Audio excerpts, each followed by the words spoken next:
Well, we've reached another ending. This is the last entry on the Famicom for the SD Gundam Gaiden Night Gundam Monogatari series. Bandai's annual series of RPGs that have turned out to be surprisingly competent. Despite the numeral in the title, this is actually the fourth game in the SD Gundam Gaiden series. The previous one was released on the Super Famicom and didn't have a numeral. The lineage of this series is a bit surprising, unless you keep in mind how the entire Gundam franchise exists solely as a merchandising machine. Gundam was the sci-fi space war franchise.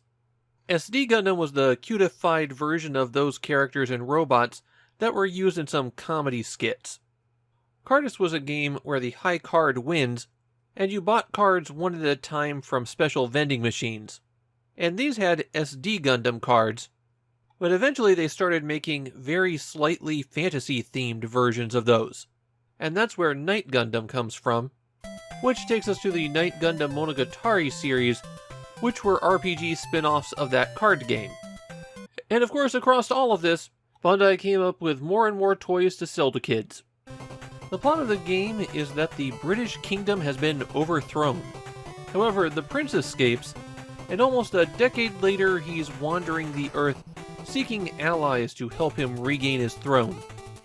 You start out as the solo prince in a town famously friendly to British monarchy, Belfast, and your first goals are to level up and find some comrades. While walking around town, hitting A will talk with people, and towns have all of the usual shops you'd expect. You save the game by sleeping at an inn, and there's only one save slot on the cartridge. So starting a new game will wipe out progress. You don't buy new weapons and armor in this game. Instead, you have to have ore, which you'll usually find in chests. Each piece of ore you have allows a blacksmith to upgrade either your weapon or your armor by one level. And of course, there's a corresponding fee for that.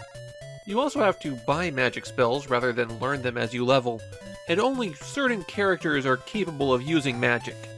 In fact, there's so few characters capable of using magic that they're really considered to be the most precious resource in the game, and ones that you'll want to keep in your party at all times. Hitting start brings up a menu where you can check out your stats, use your items, and arrange your party.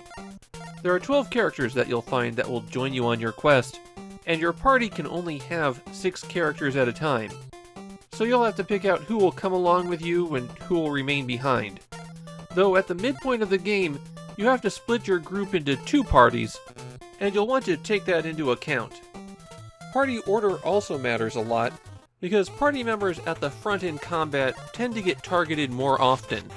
However, that doesn't mean you want to put your characters with weakest armor in the back, because rear attacks are also extremely common. As you're walking around outside of town, naturally you'll get attacked sometimes, and here you're faced with the usual choices of attack, defend, run away. All of the characters also have a cheer command, which lets them do a big attack, but it costs magic points. Naturally, if a character runs out of health, they're dead, but they also die if they run out of magic points. The cost to revive a dead character is astronomical. 4,000 in a game where you're unlikely to have more than 1,000 on you at any given time. And if you happen to save the game while a character is dead, you could wind up in a pretty bad state. While you're outside of town, time progresses between day and night, and this has a greater effect on things than you might realize. There are events and subquests that are specifically tied to the passage of time.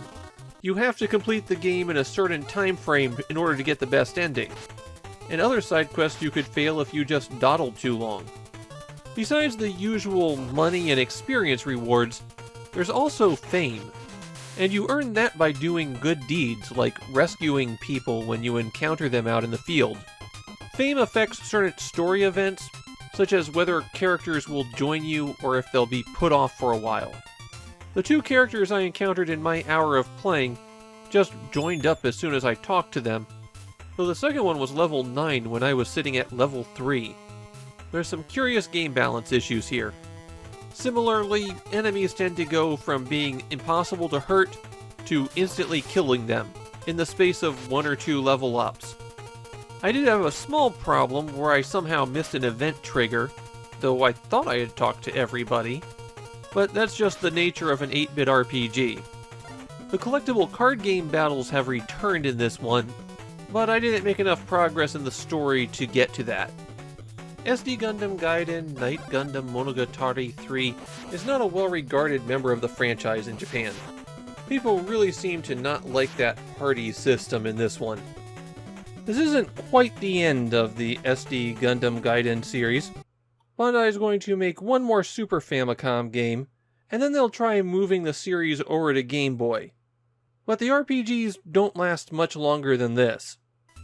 I have to fall back on my standard caveat for RPGs here. In order to make daily episodes, I really can't give the genre a fair shake. But from what I made, I felt that this was another competently made RPG in the franchise. It's not going to blow your socks off, but it also seems to give you exactly what you'd expect in an 8-bit RPG. I didn't see anything wrong with it.